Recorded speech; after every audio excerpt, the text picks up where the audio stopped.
Hey everyone, thank you so much for being a children's ministry volunteer this coming year. We're so excited to have you guys on board. Those of you that are returning, those of you that are new this year. I just want to do this recording basically for those of you that couldn't make it to our volunteer training, or if you could make it and you just want to listen to it again, you're welcome to. But just to run through a couple of the things, mainly to give you the vision of what we hope to accomplish this year in children's ministry. So if you're a returning volunteer, you've done Sunday school for a few years now, you're welcome just to listen to this kind of vision casting first part, and then the details and logistics for Sunday school are pretty much the same as what we've been doing from year to year.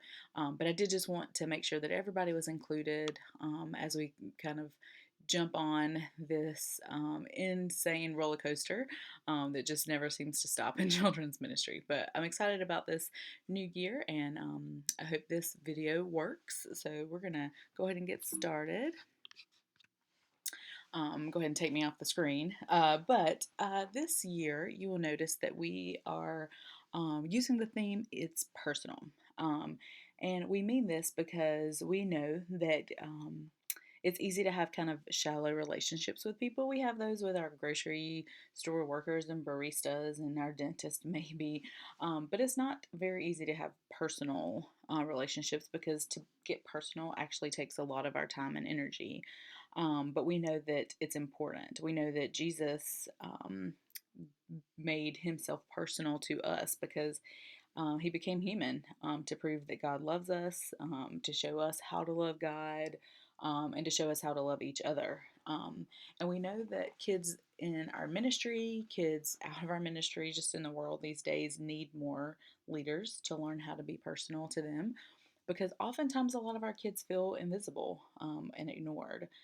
There is a huge epidemic rise in bullying, emotional abuse, depression, self harm, suicide, all of those things among kids and teenagers, and the statistics are pretty staggering with those. And if we think that all of those issues are going to be resolved by just deeper songs or deeper Bible studies, that is not true. We have to be there for them, and we have to give children someone who actually sees them. And you are those people. You are those people that will see these kids that come in our ministry, that listen to them, that help them navigate some of the questions that they may be having. And I just thank you for doing that. And so anytime you will see it's personal this year, that is just what we want to continue to be putting back in our minds. All right, so I'm going to bring myself back up a little bit for this one. We want to get your swag and other stuff. And so you guys that came to our training, you already got our lanyards. Man, I can't even hold it straight. Our lanyards. And actually our shirts are over there too, but I'm not going to get up and go get that. We actually have new shirts for this year. They're beautiful. They're this color for our teachers.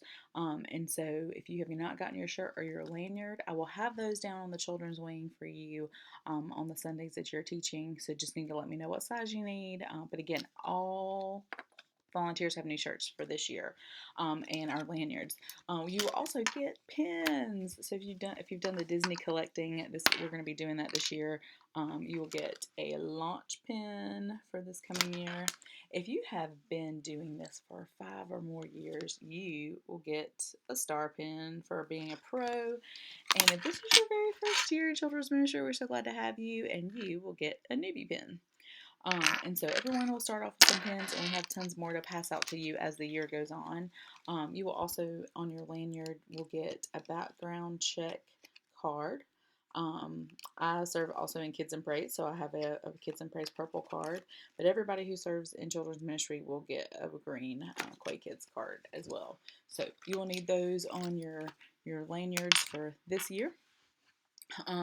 Also attached to your email that probably this video link is going to be in, you will get a PDF version of our volunteer guide, which has most of this information I'm going to be giving you, but just in writing for you to refer to. So if you'll make sure, especially if this is your first time around or if you're newer to our ministry, please read through that and make sure that you kind of know all the information necessary for that.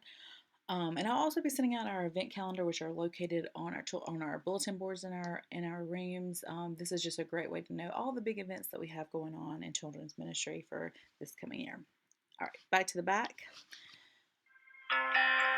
Quick video.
So we're not only going to be trying to make it personal this year for our kids, but also for our parents. What we want to do and what we know is that when you combine church and home, yellow, red, we get orange, it's a greater impact. So all of the things that we are trying to teach the kids through Sunday school, through our formation, we want to be able to provide parents resources to continue that at home.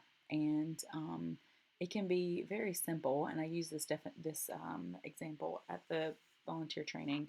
But Josiah has spent 1 month so far in our preschool um, ministry, and the month that he was in it, we learned that the Bible is better than gold. And that has just been something that has stuck with him. And it's a simple question that I can ask him each night before we read the Bible. Josiah, what's better than gold? And he says, the Bible. And one of the things he said right after that was really telling. He said, Angelica say that. And Angelica had been his teacher this past month, and she had indeed taught him that. And that's what he was like just remembering. But it gave me a chance to connect with something that he was learning in church in a very easy way. And all I had to do was ask the question that he was also being asked in Sunday school. So our two combined influences make a greater impact than just two separate influences for sure. And of course, we're taking our cue from what Jesus said about love and the way that we are teaching our kids. Obviously, love God with all your heart and to love your neighbor as yourself. And so that is kind of the goal of our curriculum, of everything we're going to be teaching the kids for this coming year. As you know, we had our phase event this past, oh man, I guess almost a week ago now. 2 weeks ago. This Wednesday will be 2 weeks, which was really great. But the information that we're being able to give parents about the phases that children are in is not just actually for the parents, but for those of us that work with children of that phase. And so I want you to know a little bit more of how you can help kids where they are this year that you are teaching. So a phase is a time frame in a kid's life when you can leverage distinctive opportunities to influence their future. So we hear often, oh, girl, it's just a phase. Don't worry about it. You're not going to have to deal with it for long. But what we're also trying to turn this around and think about is it is just a phase. Kids only stay in the phase that they're in for such a short amount of time. What is it that you can say and do during these phases that can be the most helpful for your relationship with your child, for the children that you're working with, and for them? For preschoolers, babies especially, they're in the I need you now 1 and 2 year olds are in the I can do it phase, and 3 and 4 year olds are in the why phase. And we know this is true. If you've ever been around a baby, they want something when they want it. If you've ever been around a 1 or 2 year old, everything I can do it, don't help me, I do it, I can, I try, all of those things. And then, of course, our 3 and 4 year olds, why? And for preschool, the main thing that they need us to do is to embrace their physical needs. That's what they need. They need us to embrace their physical needs, which is why whenever Josiah went to Debbie and Andy's room and he got apple juice, man, he has not forgotten it. Embrace their physical needs. That's what they need. Preschoolers think like an artist. Things are not literal for them, they're abstract thinkers for sure. The main questions that preschoolers are asking are: am I safe? They want to know that they're safe. Am I able? That's our 1 and 2 year old category. Am I able? And we want to be able to help them know, yes, you can. You did it. Nothing makes my 2 year old any happier than when I say, you did it. And our older 3 and 4 year olds are wanting to know, are they okay? Which is one of the things that we tell them right when they fall down. You're okay. You're okay. You got this. You're okay. And so that is our preschool phase. They're motivated all by safety, which makes a whole lot of sense. They're just differentiating from their families, and we want them when they come into our rooms for preschool to know that they are safe, that we are safe people, that we are going to take care of them, and that's helpful for the parents to know that too. In elementary, K1 wants, look at me all the time. Look at me. Look at what I'm doing. Second and third grade sounds like fun. And the fourth and fifth grade are in the I've got this stage. They're at the top of their little food chain on the children's wing. They've got it. And elementary school kids just want us to engage their interest. And they think like scientists. They're very observant. They are discovering things. They want to know, do I have your attention? K1 especially, do I have your attention? In an age where we pick up our phones so often, kids are just starving for our their individualized attention. Second and third graders are wondering, like, do they have what it takes? Can they make it in this world? And man, fourth and fifth graders, do I have friends? I can't tell you how many times I have seen third, fourth, and fifth graders go down the hall, look into the classroom first to see if there are any friends in there before deciding either to go to worship or to stay in Sunday school. They want to know that they have friends, and we can help them with that this year. Our elementary school's kids, they're motivated by fun. You make it fun, and they are there all day long. So, bring myself back up to the front a little bit. Just kind of getting started. I'm going to actually be sending our team emails out today because I just wanted to kind of get this video training going first. And so you will have an email with all of your team's phone numbers, and email addresses. Just kind of remember to check that, make sure everything's correct. If you did not attend training, just to make sure that I have your correct information. And also, you will use that. We'll talk about this here in a little bit, but you will also use that um, to get in touch with any of your fellow teachers, and to be able to swap Sunday school dates or anything like that. Our red lesson bins, actually bring myself back up to the front for this. I don't want to have to be out here the whole time, but our lesson bins look like this actually, and all of the supplies that you will need for your Sunday school class will be in those bins. You will be able to any specific supplies that won't be located in the classrooms, like construction paper, scissors, and crayons are normal things that we keep in the classroom each day, each week. But those specific supplies for your lessons, or copies, or handouts, or things like that, will be located in the red bins. Our upper cabinets have most of our craft supplies. Our lower cabinets will have bigger things, radios or snacks, finish line bin, things like that if they're not already out on the cabinet. And our cabinet drawers, of course, will have maybe construction paper and other teacher supplies. You will also find green slips on the cabinet that are for for us, if you have any supplies that we are in need of, superintendents will check that for me and get those supplies for you. Because if you, for if you're out of glue sticks and then you forget to tell me, or then you tell me late and then I forget to put it in, those slips just help us remember what it is that needs to be replaced. I'm gonna just cue you to the leader guide for this part. Just remember that all of us need to be safe sanctuary trained and background checked. We do have bathroom procedures for our children, making sure that we are covering ourselves and protecting our children. Our older kids can use the buddy system. If children need help in the bathroom, especially in our younger ages, just make sure that you leave the door cracked open, that you are not alone in a stall with a child. um, for physical contact, just make sure we're not coaxing children to hug us and things like that. That we are disciplining kids, keeping them safe, but also not allowing them to run wild and rule us. And our superintendents are really great with helping if you have some discipline needs and need to kind of have a kid just sit out for just a little bit or take a walk. And medical emergencies, we hope that we don't need anything but a Band-Aid to help some of our medical emergencies. We have first aid kits in all of the rooms, but also if we do need to call someone, we'll just let one of our superintendents in the hall know that ASAP. Um, our lesson plans, following those as they are written, just helps with discipline issues. A lot of times, free play might seem easier, but organized play actually can cut down on discipline problems quite a bit. You always have more information and more, hopefully, materials that you need um, in your lesson plans than you actually need to use. That's what I hope for.